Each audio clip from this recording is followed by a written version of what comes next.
নমস্কার বন্ধুরা, অর্পিতাস গার্ডেনে তোমাদের সবাইকে স্বাগত। আজ আমি তোমাদের সাথে সম্পূর্ণ শীতকাল জুড়ে অ্যাডেনিয়াম গাছে আমরা কী ধরনের পরিচর্যা করব সেটা নিয়ে আলোচনা করব। দেখো, শীতের শুরুতে এই নভেম্বর মাসে আমার এই অ্যাডেনিয়াম গাছে কিন্তু বেশ ভালোই ফুল ফুটেছে। অক্টোবর মাসে আমি এই গাছে খাবার দিয়েছিলাম। সেই খাবার দেওয়ার ফলেই কিন্তু এই নভেম্বর মাসে আমার এই গাছে এত বেশি ফুল ফুটেছে।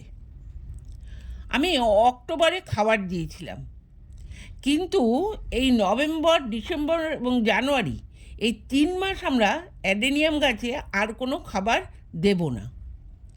কারণ এই শীতের সময় এই গাছ ধীরে ধীরে ডরমেন্সিতে চলে যাবে। এই সময় গাছ সেইভাবে খাবার গ্রহণ করতে পারে না।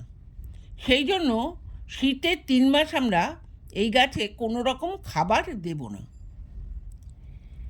এই ডরমেন্সিতে যাওয়ার সময় ধীরে ধীরে কিন্তু গাছের সমস্ত পাতা হলুদ হয়ে ঝরে যাবে। এটা একটা স্বাভাবিক ব্যাপার। গাছের পাতা ঝরে গেলে আমাদের ভয় পাবার কিছু নেই। দেখো, আমার গাছেও কিন্তু এইভাবে পাতা হলুদ হওয়া শুরু হয়েছে। এইভাবে একটা দুটো পাতা হলুদ হয়ে ঝরার সাথে সাথে ধীরে ধীরে কিন্তু সমস্ত গাছের পাতাই ঝরে যাবে। এইভাবে পাতা ঝরে যাওয়ার সাথে সাথে কিন্তু এই গাছে ফুল আসাও বন্ধ হয়ে যাবে। যে কুঁড়িগুলো আছে এখন, এই কুঁড়িগুলোর পরে নতুন করে কিন্তু আর এই গাছে 3 মাস কুঁড়ি আসবে না। অর্থাৎ শীতের সময় এই গাছের থেকে আমরা কোনো ফুল পাবো না। শীতের সময় এই গাছ থেকে আমরা ফুল না পেলেও এই শীতের সময় কিন্তু আমাদের এই অ্যাডেনিয়াম গাছের সম্পূর্ণ পরিচর্যা আমাদের করতে হবে। এই শীতের সময় যদি আমরা এই গাছের সম্পূর্ণ এবং সঠিক পরিচর্যা করতে পারি, তাহলেই কিন্তু গরমের সময় আমরা এই গাছ থেকে এই রকম প্রচুর ফুল পাব। এবার আসি, শীতের এই 3 মাস আমরা অ্যাডেনিয়াম গাছের কি কি পরিচর্যা করব।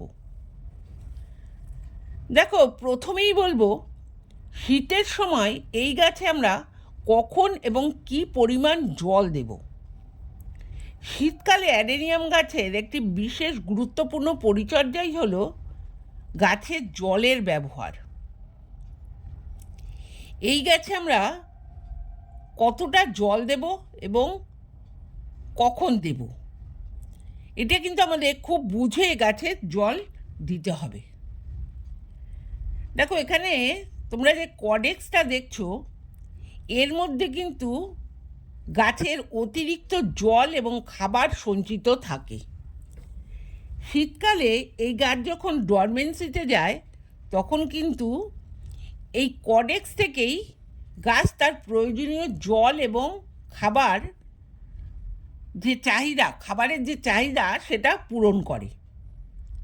সেই জন্যই এই সময় যদি আমরা গাছের মধ্যে অতিরিক্ত জল দিয়ে দিই, তাহলে কিন্তু সেই জলটা গাছের রুট অ্যাবজর্ব করতে পারবে না। ফলে জলটা জমে থেকে সেখানে কিন্তু ফাঙ্গাসের আক্রমণ হবে। সেই জন্য শীতকালে আমরা কখনোই এই গাছে বেশি জল দেব না। 7 থেকে 10 দিন অন্তর খুব অল্প পরিমাণ জল আমরা এই গাছে দেব।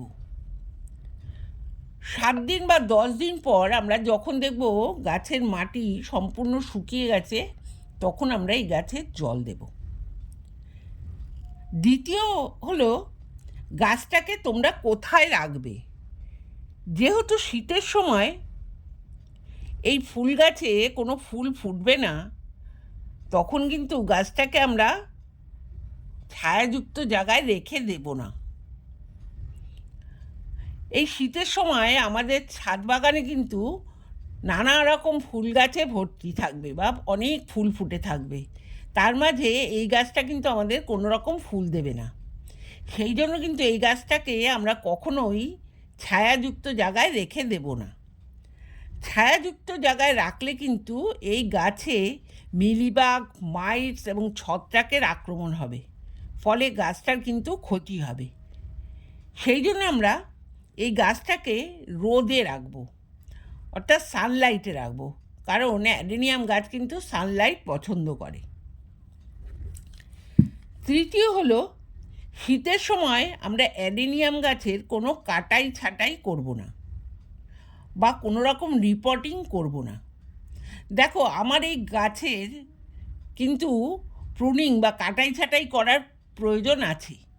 দেখো, যে ডালগুলো বেশ লম্বা হয়ে গেছে, ডালগুলো কিন্তু প্রুনিং করার প্রয়োজন আছে, কিন্তু এই সময় আমরা এই গাছের কোনো রকম প্রুনিং করব না।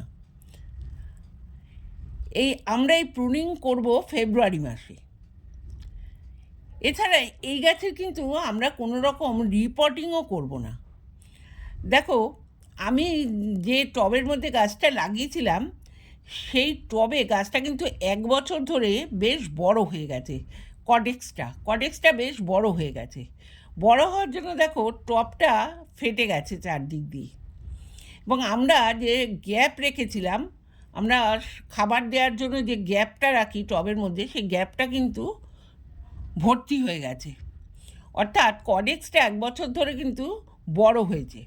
অর্থাৎ আমার এই গাছটার এখন রিপোর্টিং প্রয়োজন, কিন্তু এই সময় আমরা কোনো রকম রিপোর্টিং করব না। আমরা ফেব্রুয়ারিতে এই গাছের কাটাই ছাঁটাই এবং রিপোর্টিং দুটোই করব। চতুর্থ হলো, আমরা এই গাছে এই সময় কোনো রকম খাবার আমরা দেব না। শুধুমাত্র খুব অল্প পরিমাণে 7 থেকে 10 দিন অন্তর জল দেব। ফেব্রুয়ারি মাসে আমরা যখন গাছ রিপোর্টিং করব, সেই সময় আমরা গাছে খাবার দিয়ে মাটি তৈরি করে সেই মাটিতে আমরা গাছটা রিপোর্টিং করব। পঞ্চম অর্থাৎ 5 নম্বর হলো, শীতের সময় আমাদের কিন্তু এই অ্যাডেনিয়াম গাছে ফাঙ্গিসাইড এবং পেস্টিসাইড অবশ্যই দিতে হবে। এই সময় গাছে মিলিবাগের আক্রমণ হবে। এই গাছে দেখবে পাতার নিচে মাইটসের আক্রমণ হবে। অর্থাৎ এই যে পাতার যে আমাদের যে ডালের যে দেখো এই ডগায় মিলিবাগের আক্রমণ হবে, আর পাতার নিচে মাইটসের আক্রমণ হবে। এই মিলিবাগ এবং মাইটস এর হাত থেকে আমাদের গাছটাকে রক্ষা করার জন্য আমাদের প্রতি 10 দিন অন্তর যে কাকা যে জৈব পেস্টিসাইডটা আছে, সেইটা আমরা স্প্রে করব। কিন্তু এই পেস্টিসাইডটা আমরা সন্ধেবেলা বা রাত্রিবেলায় স্প্রে করব, কখনোই সকালের দিকে স্প্রে করব না। এছাড়া তোমরা কখনো কখনো দেখবে গাছের কোনো ডাল হঠাৎ করেই পচে যাচ্ছে, তখন বুঝতে হবে যে গাছে ছত্রাকের আক্রমণ হয়েছে। এই ছত্রাকের আক্রমণ থেকে গাছকে রক্ষা করার জন্য আমরা সাফ ফাঙ্গিসাইড ব্যবহার করব।